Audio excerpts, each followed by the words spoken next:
Thank you for joining us on WSAV News 3 today at 11. We will start off this Tuesday morning with a live look out over Tybee Island. You see the Tybee Island Lighthouse in the distance. Storm Team 3 meteorologist Alyssa Carsley is in the Weather Center this morning with a look at our forecast first. Good morning, Alyssa.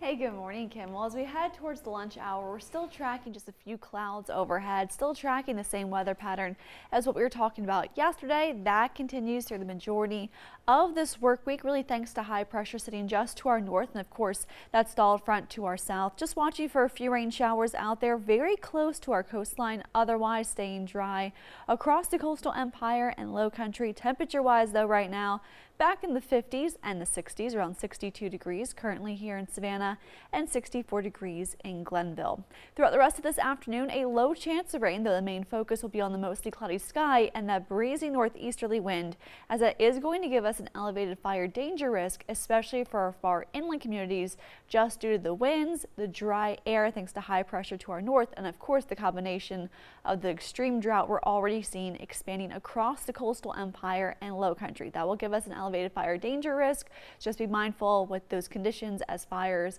could spread rapidly under, again, those conditions. Otherwise, just tracking a partly to mostly cloudy sky, maybe a few peaks of sunshine out there. Otherwise, we're just tracking a cooler couple of days.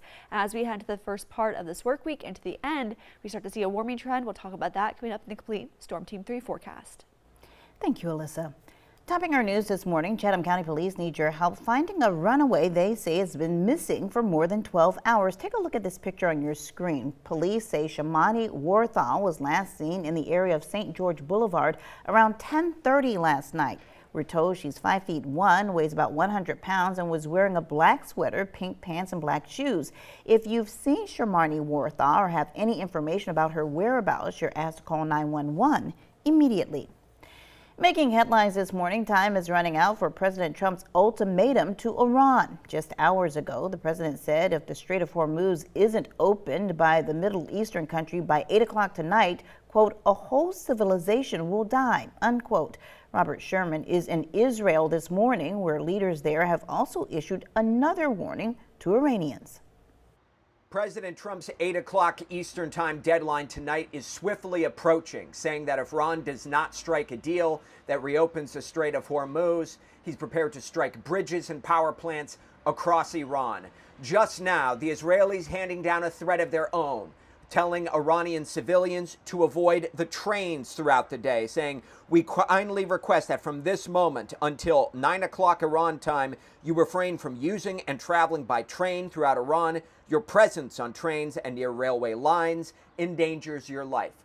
What we have seen in the interim, Israeli forces pounding away at missile launch sites across Iran, softening up those defensive and launch capabilities that the Iranians have as the clock ticks down. But none of this is deterring Iran publicly, with their president saying over 14 million proud Iranians have, up to this moment, declared their readiness to sacrifice their lives in defense of Iran. I too have been, am, and will be a sacrificer for Iran. We have seen the Iranian military continuing to target sites across the region, from the Gulf states to here in Israel, where Israelis had to run to the bomb shelters in the early morning hours here as missiles were coming their direction. That was Robert Sherman reporting. Of course, we'll continue following this story for you throughout the day and pass along any updates both on air and online.